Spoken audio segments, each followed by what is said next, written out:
Armstrong படுகொலையில் திடுக்கிடும் திருப்பம், கொலைக்கு அரசியல் காரணமில்லை என அதிர்ச்சி தகவல். ரவுடிகள் ராஜ்யத்தின் இரத்த சரித்திரத்தை அம்பலப்படுத்துகிறது சென்னை சிட்டி போலீஸ்.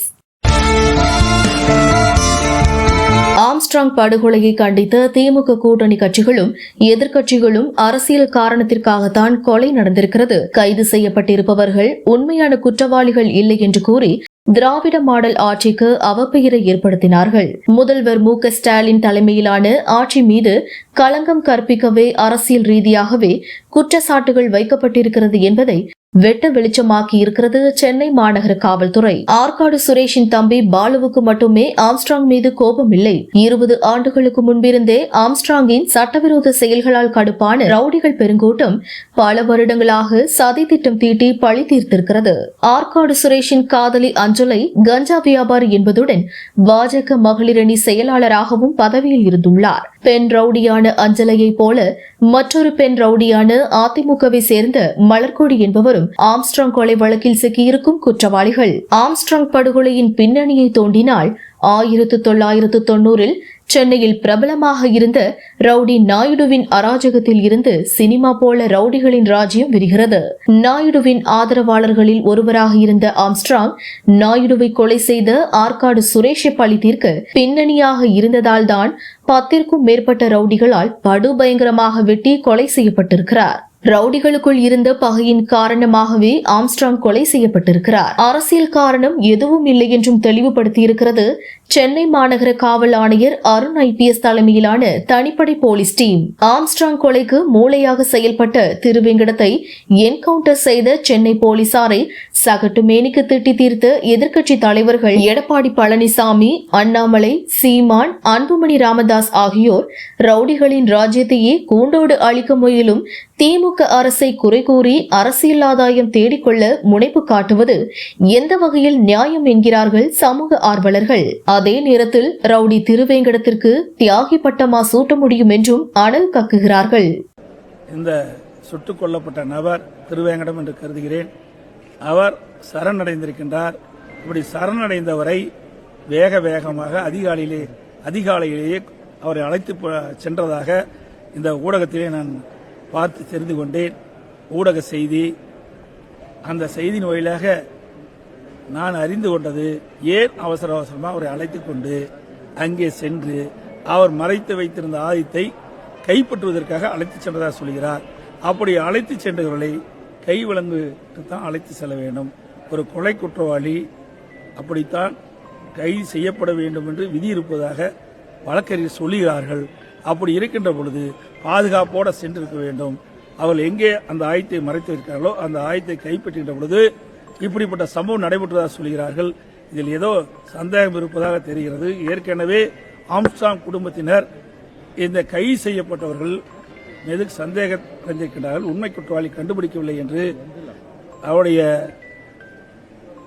ஆம்ஸ்ட்ராங்குடைய உறவினர்களும் அவருடைய கட்சி நிர்வாகிகளும் தெரிவித்துக் கொண்டிருக்கின்றார்கள். அந்த வேளையில் இப்படிப்பட்ட சம்பவம் நடைபெற்றது மேலும் சந்தேகத்தை கிளப்பியிருக்கிறது என்பதுதான் என்னுடைய கருத்து. பகுஜன் சமாஜ் கட்சியின் தமிழக தலைவர் ஆம்ஸ்ட்ராங் படுகொலை தமிழகத்தை கடந்து வட மாநிலங்கள் சிலவற்றிலும் விவாத பொருளாக மாறியிருப்பதை தமிழ்நாடு காவல்துறைக்கு இழுக்கு என்கிறார்கள் அரசியல் திறனாய்வாளர்கள். சென்னை மாநகரில் 1 கோடி அளவுக்கு மக்கள் வாழ்ந்து கொண்டிருக்கும் நேரத்தில் பல ஆயிரம் பேருக்கு மட்டுமே அறிமுகமாகியிருந்த ஆம்ஸ்ட்ராங்கை தமிழ்நாடு முழுவதும் பிரபலமான தலைவராக கட்டமைத்ததில் சமூக ஊடகங்களின் பங்களிப்பு தான் பிரதானமாக இருந்தது என்கிறார்கள் முன்னணி தலித் தலைவர்கள். வடசென்னை மாவட்டத்தின் ஒரு பகுதியில் பிரபலமாக இருந்த ஆம்ஸ்ட்ராங் மத்திய சென்னை, தென் சென்னை, புறநகர் சென்னை என பெரும்பான்மை இடங்களில் அவரின் படுகொலைக்கு கண்டனம் தெரிவித்து ஊர்வலங்களோ கண்டன ஆர்ப்பாட்டங்களோ நடைபெறாத நேரத்திலும் சமூக ஊடகங்களின் ஆர்ப்பரிப்பு ஒட்டுமொத்த காவல்துறையையும் செயலிழந்து விட்டது போல மேற்கொள்ளப்பட்ட பரப்புரைதான் தமிழ்நாட்டின் சட்டம் ஒழுங்கு மற்றும் அமைதிக்கு ஏற்படுத்தப்பட்டுள்ள நெருக்கடி என்கிறார்கள் ஓய்வு பெற்ற காவல்துறை அதிகாரிகள். ஆம்ஸ்ட்ராங் படுகொலையை கண்டிக்காத அரசியல் தலைவர்களே இல்லை என்பதுடன் ஆளும் கட்சியை சேர்ந்த திமுக தலைவரும் முதல்வருமான மு.க.ஸ்டாலின் ஆம்ஸ்ட்ராங் படுகொலைக்கு கடும் கண்டனம் தெரிவித்ததுடன் உண்மையான குற்றவாளிகளுக்கு கடும் தண்டனை வழங்கப்படும் என்று உறுதியளித்தார். பொதுமக்களிடம் நம்பிக்கையை பெற்ற முதல்வர் மு.க. ஸ்டாலின் ஆம்ஸ்ட்ராங்கின் மனைவி மற்றும் உறவினர்களுக்கும் தமிழக அரசு ஆதரவாக நிற்கிறது என்பதை வெளிப்படுத்தும் வகையில் நேரடியாக அவரது இல்லத்திற்கே சென்று ஆம்ஸ்ட்ராங்கின் மனைவி பொற்கொடிக்கு ஆறுதல் கூறியதை பகுஜன் சமாஜ் கட்சி நிர்வாகிகளே மனப்பூர்வமாக வரவேற்கவே செய்தார்கள். கொடூரமாக வெட்டி கொன்ற கொலையாளிகளுக்கு மரண தண்டனை பெற்றுத்தர வேண்டும் என்பதுதான் ஆம்ஸ்ட்ராங்கின் ஆதரவாளர்களின் பிரதான கோரிக்கையாக இருந்து வருகிறது. அரசியலுக்கு அப்பாற்பட்ட மக்களும் கூட ஆம்ஸ்ட்ராங்கின் பின்னணி பற்றி அறிந்து கொள்வதில் ஆர்வம் காட்டாத போதும் அவரை படுகொலை செய்த கொலையாளிகளை நடுரோட்டில் நிற்க வைத்து சுட்டுக் கொள்ள வேண்டும் என்றுதான் காவல்துறையை நோக்கி வேண்டுகோள் விடுத்தார்கள். ஆம்ஸ்ட்ராங் கொலை வழக்கில் கொலையாளிகள் சரணடைந்தார்களா, கைது செய்யப்பட்டார்களா என சந்தேகத்தை கிளப்பிய எதிர்க்கட்சி தலைவர்கள் எடப்பாடியார், அண்ணாமலை உள்ளிட்டோர் கொலையாளி திருவேங்கடம் என்கவுண்டரில் சுட்டுக் கொல்லப்பட்ட போதும் சந்தேகத்தை கிளப்ப மறக்கவில்லை.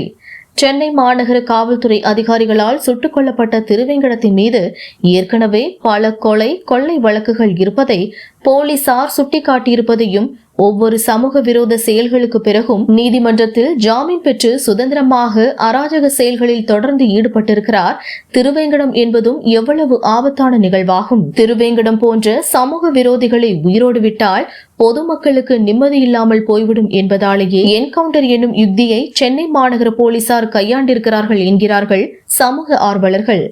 ஆம்ஸ்ட்ராங் படுகொலையின் போது வெளியிடாத சிசிடிவி காட்சிகள் திருவேங்கடம் என்கவுண்டரின் போது மட்டும் வெளியிட்டது ஏன் என்று காவல்துறைக்கு எதிராக கேள்வி எழுப்பும் அரைவைக்காட்டு அரசியல்வாதிகளுக்கு சமூக ஆர்வலர்களே சுட சுட பதிலளித்துள்ளார்கள். ஆம்ஸ்ட்ராங் படுகொலை நடந்த நாளில் அனைத்து சிசிடிவி காட்சிகளையும் போலீசார் வெளியிட்டிருந்தால் ஆம்ஸ்ட்ராங்கின் ஆதரவாளர்கள் கடும் கொந்தளிப்புக்கு ஆளாகியிருப்பார்கள். கொலையாளிகள் மீதான ஆத்திரத்தில் சாலை மறியல், கடையடைப்பு போன்ற சம்பவங்களுக்கு தூண்டுகோலாக மாறி பொது அமைதிக்கு கடும் பாதிப்பு ஏற்பட்டிருக்கும் என்று கூறும் சமூக ஆர்வலர்கள் ஆம்ஸ்ட்ராங் கொலையை அடுத்து இறுதி அஞ்சலி, இறுதி ஊர்வலம், உடலடக்கம் போன்ற நிகழ்வுகளின் போது பொதுமக்களுக்கு போலீசாரால் முழுமையாக பாதுகாப்பை வழங்கப்பட்டிருக்க முடியாது என்கிறார்கள் ஜனநாயகவாதிகள். ஆம்ஸ்ட்ராங்கை ஈவு இரக்கமின்றி வெட்டி கொன்ற திருவேங்கடத்தை என்கவுண்டரில் போட்டு தள்ளிய சென்னை போலீஸ் கொலை கும்பலில் வெறி பிடித்தவராக திருவேங்கடம் தான் இருந்துள்ளார் என்பதை வெட்ட வெளிச்சமாக்கும் விதமாக சிசிடிவி காட்சிகளை வெளியிட்டுள்ளார்கள். தமிழகத்தின் தலைநகரான சென்னையில் மட்டுமல்ல,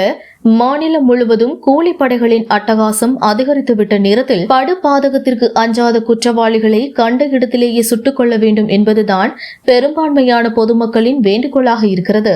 ரவுடிகள் என்கவுண்டருக்கு தான் பயப்படுவார்கள் என்பதை Chennai city commissioner Arun IPS வெளிப்படையாக கூறிவிட்ட பிறகு கூலிப்படை ரவுடிகளின் கொட்டம் விரைவாக அடங்கிவிடும் என்கிறார்கள் சமூக ஆர்வலர்கள்.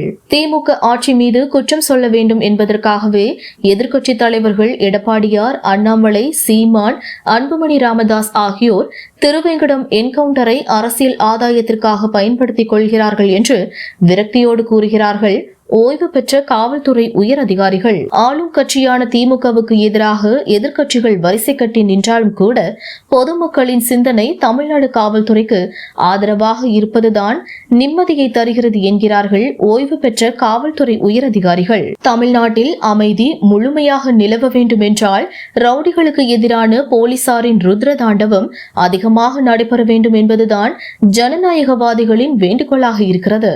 பொதுமக்களுக்கு உண்மையான பாதுகாவலராக விளங்குவதற்கு முயற்சி எடுத்திருக்கும் தமிழக காவல்துறையை நல்லரசு மனதார பாராட்டுகிறது. சென்னை மாநகரை சமூக விரோதிகள் இல்லாத வகையிலும் மாநிலத்தின் அனைத்து மாவட்டங்களிலும் கூலிப்படைகளின் கொட்டத்தை அடக்கவும் துரிதமாக செயல்பட்டு வரும் IPS உயரதிகாரிகள் அருண், டேவிட்சன், தேவாசீர்வாதம் ஆகியோர் தலைமையிலான தமிழ்நாடு போலீசாருக்கு பொதுமக்கள் ஆதரவாக நிற்பதுதான் இன்றைய தேதியில் முதன்மையான கடமையாகும் என்கிறார்கள் முற்போக்குவாதிகள்.